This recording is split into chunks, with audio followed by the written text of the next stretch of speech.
Hi friends, ഇത് കണ്ടോ? ഇത് 5 ധാന്യങ്ങളാണുള്ളത്. രാഗി, ഉലുവ, ചാമ, ചെറുപയർ, ഓട്സ്. അങ്ങനെ കുറച്ച് ധാന്യങ്ങളെല്ലാം കൂട്ടി കുതിർത്തി അരച്ചെടുക്കുകയാണ് ഞാൻ ചെയ്യണത് കേട്ടോ. അരച്ചെടുത്തതാണിത്. ഇതിനി ദോശക്കല്ല് അടുപ്പിൽ വെച്ച് നമുക്ക് ദോശ ഉണ്ടാക്കി നോക്കാം. ഉണ്ടോ? ദോശക്കല്ലിൽ ചൂടായി വന്നപ്പോൾ ഒഴിച്ച് ദോശ പരത്തിയെടുത്തു.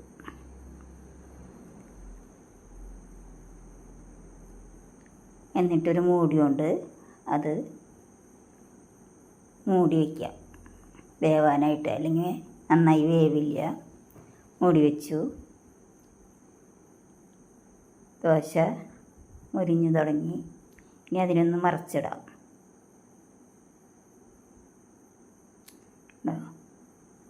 മറിച്ചിട്ട് നന്നായിട്ട് മൊരിഞ്ഞ് എടുക്കുകയാണ് ചെയ്യണത്. എൻ്റെ വീഡിയോ ഇഷ്ടപ്പെട്ടെങ്കിൽ ലൈക്ക്, കമൻറ്റ്, സബ്സ്ക്രൈബ് ഒക്കെ ചെയ്യണേ. ഉണ്ടോ? ദോശ റെഡിയായി. ഉണ്ടോ? ദോശ റെഡി. ഇനി അത് നമുക്ക് നോക്കാം. ഒരു ദോശയാണ് ഉണ്ടാക്കിയത്. 2 ദോശയുണ്ട്. ഒരെണ്ണം കഴിച്ചിട്ട് വേണമെങ്കിൽ ഒരെണ്ണം കൂടി കഴിക്കാമെന്ന് വെച്ചിട്ട് ആണ് എടുത്തിട്ടുള്ളത്.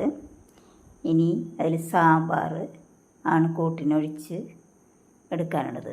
ഉണ്ടോ? സാമ്പാർ കൂട്ടി കഴിക്കാനാണ്. ഇന്നത്തെ രാത്രിയിലത്തെ ഭക്ഷണം ഇതാണ്. ഷുഗറും പ്രഷറുള്ളതൊക്കെ കാരണം കൊണ്ടേ ഇങ്ങനെയൊക്കെ പറ്റുള്ളൂ.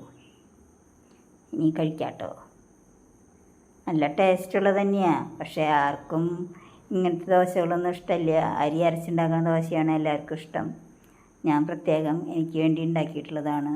വേറെ ആർക്കും ഇല്ല, ഞാൻ മാത്രമേ ഉള്ളൂ. എനിക്ക് മാത്രമായിട്ട് ദോശ ഉണ്ടാക്കി കഴിക്കുകയാണ് കേട്ടോ. ഉച്ചയ്ക്ക് ഉണ്ടാക്കിയ സാമ്പാറാണ്. അതും കൂട്ടി കഴിക്കണം. നിങ്ങളിതുപോലെ ഒന്ന് ഉണ്ടാക്കി നോക്കിയോളൂ കേട്ടോ. ഷുഗറും പ്രഷറും ഒക്കെയുള്ള അച്ഛനമ്മമാരൊക്കെ വീട്ടിലുണ്ടെങ്കിൽ അവർക്ക് ഇതുപോലത്തെ ദോശ ഉണ്ടാക്കി കൊടുത്താൽ നല്ലതാണ്. ആരോഗ്യത്തിന് പറ്റിയ വിറ്റാമിൻസൊക്കെ ഇതിലടങ്ങിയിട്ടുണ്ട്. നല്ലൊരു